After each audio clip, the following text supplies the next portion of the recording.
Nagbigay ng ngiti si Gerald Anderson nang makaharap niya ang press sa isang kamakailang event. Ang kanyang magandang pakikitungo sa media ay agad na nagbigay ng pag-asa sa kanyang mga tagahanga.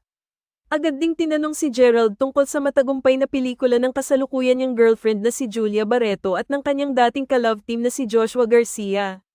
Ang pelikulang ito ay tila sumalamin sa magandang pagsasama ng kanilang dating tambalan na muling bumuhay ng mga alaala sa kanilang mga tagahanga. Ang pelikula ni na Julia at Joshua ay nagkaroon ng malaking tagumpay sa takilya at mabilis na umani ng positibong feedback mula sa netizens. Ito ay nagbigay inspirasyon sa mga tagahanga na sana ay makita ang kanilang mga idolo na muling magkasama sa isang proyekto.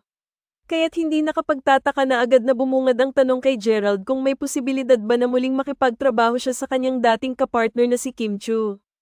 Agad na sumagot si Gerald sa tanong, "Siyempre, walang problema sa akin.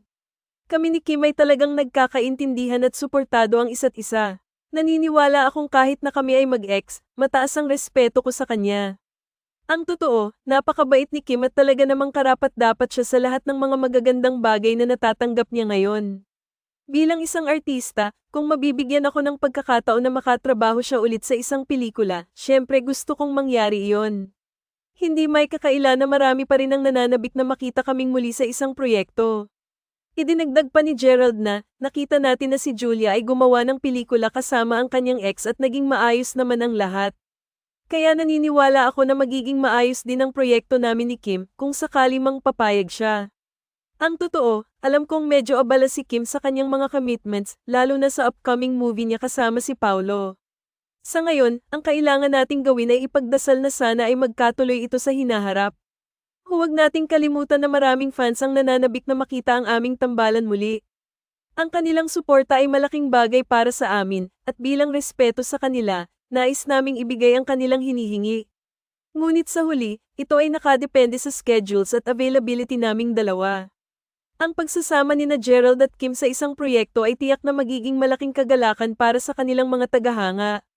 Marami ang nakakita sa kanilang magandang chemistry noong sila ay magka-love team pa, kaya't hindi nakapagtataka na ang kanilang pagbabalik sa malaking screen ay magiging mainit na tinanggap ng publiko.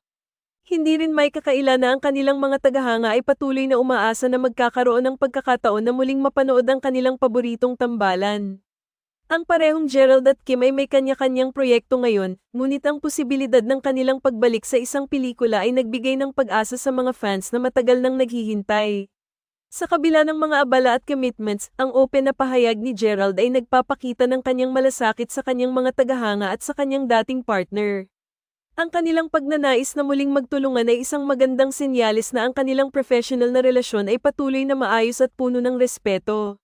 Sa huli, ang tanging inaasahan ng lahat ay ang pagsasakatuparan ng kanilang plano na makatrabaho muli ang isa't isa.